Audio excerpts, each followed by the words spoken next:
اسلام دنیا کے میجر مذاہب میں سے ایک ہے. دنیا کا دوسرا سب سے بڑا مذہب ہے کرسچینٹی کے بعد، اور سب سے زیادہ تیزی سے پھیلتا ہوا مذہب بھی اسلام ہی ہے. اور یہ جو پھیلاؤ ہے اس کا انٹرسٹنگلی کسی ایک جگہ پہ نہیں ہے، یعنی کسی ایک ریجن کے اندر آپ کو نہیں نظر آتا. دنیا کے مختلف ریجنز کے اندر اس کی گروتھ کی جو سپیڈ ہے وہ سب سے زیادہ ہے. اب اس کے اندر ایک اپنا اکانومیکل سسٹم دیا گیا ہے. یعنی ویسے تو جو مذہبی کتاب ہیں دنیا کے باقی مذاہب کے اندر آپ کو ڈوز اینڈ ڈونٹس کا حساب کتاب ملتا ہے کہ یہ کرو یہ نہ کرو، لیکن اس کے اندر ایک وے آف لائف جیسا کہ پورا کا پورا دیا گیا ہے. ڈوز اینڈ ڈونٹس کے علاوہ ایک اکانومیکل سسٹم بھی اس کے اندر موجود ہے، اور اس اکانومیکل سسٹم کے اندر انٹرسٹ کی کوئی جگہ نہیں ہے. ربا، سود جس کو کہتے ہیں، اس کی کوئی جگہ نہیں ہے، بلکہ اس کے شدید خلاف یہ اسلام کا اکانومیکل سسٹم موجود ہے. اس وقت ساری دنیا کی جو اکانومی ہے وہ انٹرسٹ بیسڈ ہے. تقریباً ساری دنیا کے اندر آپ کو سود پہ مبنی بینکنگ، سود پہ مبنی جو اکانومی ہے وہ ملتی ہے، انکلوڈنگ مسلم کنٹریز کے اندر. البتہ اسلامک اکانومک سسٹم جو ہے وہ ایک الٹرنیٹ ضرور پرووائڈ کرتا ہے. اب دیکھیں سودی جو اکانومی ہے دنیا کی، اس میں انسانیت کے مسائل کم تو نہیں ہوئے، ختم تو نہیں ہوئے، وہ تو اور زیادہ بڑھتے چلے جا رہے ہیں. یعنی دیکھیں آپ کے امیر مزید امیر ہوتا چلا جا رہا ہے اور غریب مزید غریب ہوتا جا رہا ہے. فائنینشیل جو پرابلمز ہیں نا انسانیت کے، وہ ختم نہیں ہوئے، اور اس میں ایک سود کا بہت بڑا فیکٹر بہرحال ہے. اب قرآن میں بہت ساری آیتیں سود کے حوالے سے ہیں. مثال کے طور پر جو سورہ آل عمران کی ایک آیت ہے وہ شیئر کر دیتا ہوں آپ کے ساتھ. سورہ آل عمران کی آیت نمبر 130 ہے کہ اے ایمان والو، دگنا چوگنا سود نہ کھاؤ اور خدا سے ڈرو تاکہ نجات حاصل کرو. یعنی انٹرسٹ لینا بند کر دو، انٹرسٹ آپ نے نہیں لینا. سوال یہ پیدا ہوتا ہے، نان مسلمز کے دل میں خاص طور پر ایک سوال پیدا ہوتا ہے کہ سود میں آخر ایسا کیا ہے کہ اسلام کے اندر اس کی اتنی زیادہ ممانعت ہے. اس کے بہت سارے ریزنز ہیں. جو اسکالرز ہیں مسلمانوں کے، وہ بہت سارے ریزنز اس کے بتاتے ہیں، کوئی ایک ریزن نہیں ہے. اس میں اتنی خرابیاں ہیں کہ گنتے گنتے آپ تھک جائیں گے. یعنی اگر آپ اس پہ بک لکھنا شروع کر دیں تو بہت بڑا بک لکھ سکتے ہیں. سود کے اتنے سارے نقصانات ہیں، ان میں سے کچھ نقصانات کو آج یہاں پر ڈسکس کرتے ہیں. دیکھیں جب آپ سود میں ڈیل کرتے ہیں نا، تو سود میں کیا ہوتا ہے کہ فرض کریں ایک بندہ بینک جاتا ہے یا سود پہ پیسے دینے والے کسی سیٹ کے پاس جاتا ہے اور اس کو کہتا ہے کہ مجھے ایک فیکٹری لگانی ہے اور اس کے لیے مجھے پیسے چاہیے.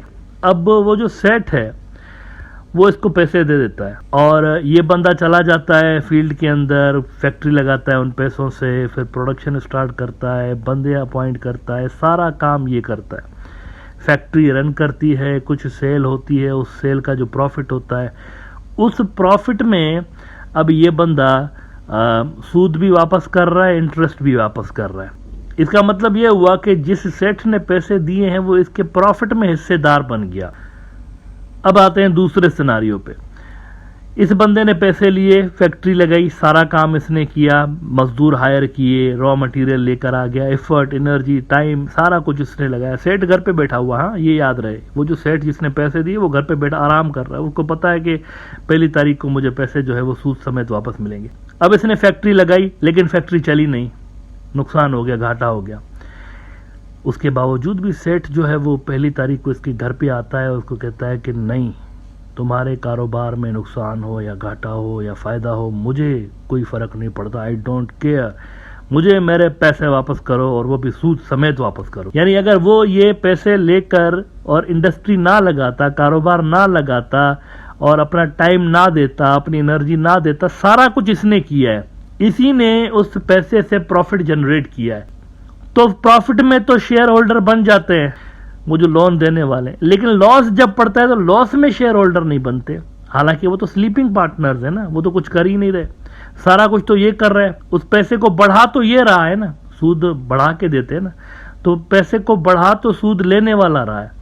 لیکن پھر بھی انجسٹس اس کے ساتھ یہ ہوتا ہے کہ لاس میں اس کا ساتھی کوئی نہیں ہوتا. تو اسی لیے ایک تو اسلام کہتا ہے کہ سارا کا سارا جو برڈن ہے نا اس طرح کی ٹرانزیکشنز میں، وہ بورور کے اوپر آ جاتا ہے. لینڈر جو ہے وہ لاس میں شیئر کیوں نہیں کر رہا، پروفٹ میں ہی شیئر کیوں کر رہا؟ یار سارا کا سارا دباؤ ایک ہی بورور کے اوپر آ رہا ہے. دوسرا یہ اس کا ریزن ہے بہت بڑا کہ جب سود عام ہو جاتا ہے نا کسی بھی سوسائٹی کے اندر، جب سود عام ہو جائے تو پھر معیشت سلو ڈاؤن ہونا شروع ہو جاتی ہے، اکانومی سلو ڈاؤن ہونا شروع ہو جاتی ہے. لوگ کیا کرتے ہیں، پیسے ڈپازٹ کرنے لگتے ہیں اور اس پہ سود لینے لگتے ہیں.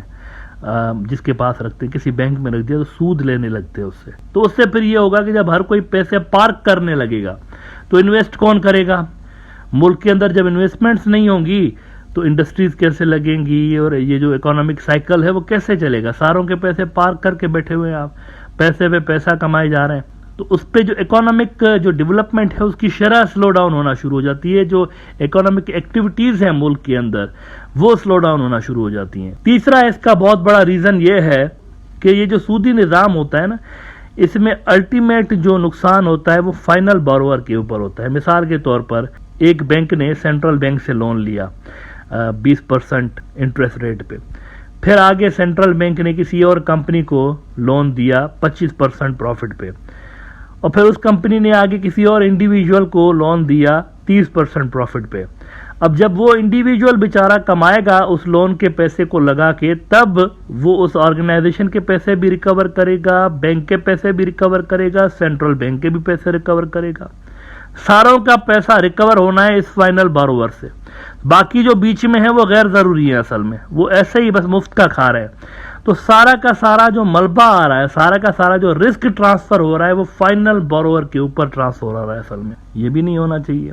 اس کے علاوہ بہت سارے ریزنز ہیں جس پہ کبھی بات کروں گا. آخر میں یہ بتا دوں کہ صرف مسلمان نہیں، بائبل کے اندر بھی آپ کو سود کی ممانعت ملتی ہے. یہ اور بات ہے کہ اس پہ زیادہ بحث نہیں کرتی کرسچن ورلڈ، لیکن اس میں بھی بہت ساری ایسی آیتیں ہیں جہاں پر سود کو ناپسند قرار دیا گیا ہے. ایک مرتبہ تو حضرت عیسیٰ کا واقعہ بائبل کے اندر آپ کو ملتا ہے گوسپل آف میتھیو کے اندر، اور وہاں پر وہ دیکھتے ہیں کہ مختلف جو یہودی سیٹ تھے وہ وہاں خرید و فروخت میں مصروف تھے. مسجد کے اندر عبادت کی جگہ کے لیے وہ بنائی گئی تھی، اس کے اندر وہ بیٹھ کے تجارت کر رہے تھے، اور ساتھ میں وہاں پر بینچز بھی تھیں جہاں پر منی ایکسچینجرز اور سود پہ پیسے دینے والے بیٹھے رہتے تھے.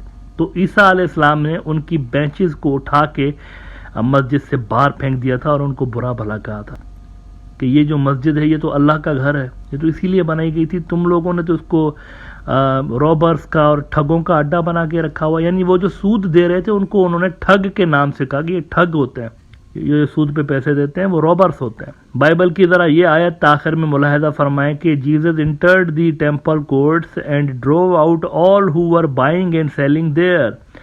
He overturned the tables of money changers and benches of those selling doves. It is written, he said to them, my house will be called a house of prayer, but you are making it a den of robbers. ٹھگوں کا اڈا آپ نے اس کو بنا کے رکھا ہوا ہے. تو یہ جو منی چینجرز تھے یہ بیسیکلی سود کا کاروبار کرنے والے لوگ تھے جن کو عیسیٰ علیہ السلام نے وہاں پر کھدیڑ کے باہر نکال دیا تھا. تو سود کا کانسیپٹ جو ہے وہ صرف اسلام نہیں، دوسرے مذاہب کے اندر بھی آپ کو بہت سارے جو میجر مذاہب ہے اس کے اندر آپ کو اس کی ممانعت ملتی ہے. لیکن سب سے زیادہ جو سخت اس کی ممانعت ملتی ہے وہ اسلام کے اندر آپ کو ملتی ہے، اور قرآن شریف کے بہت سارے ایسے ورسز ہیں جہاں پر سود کی ممانعت کی گئی ہے.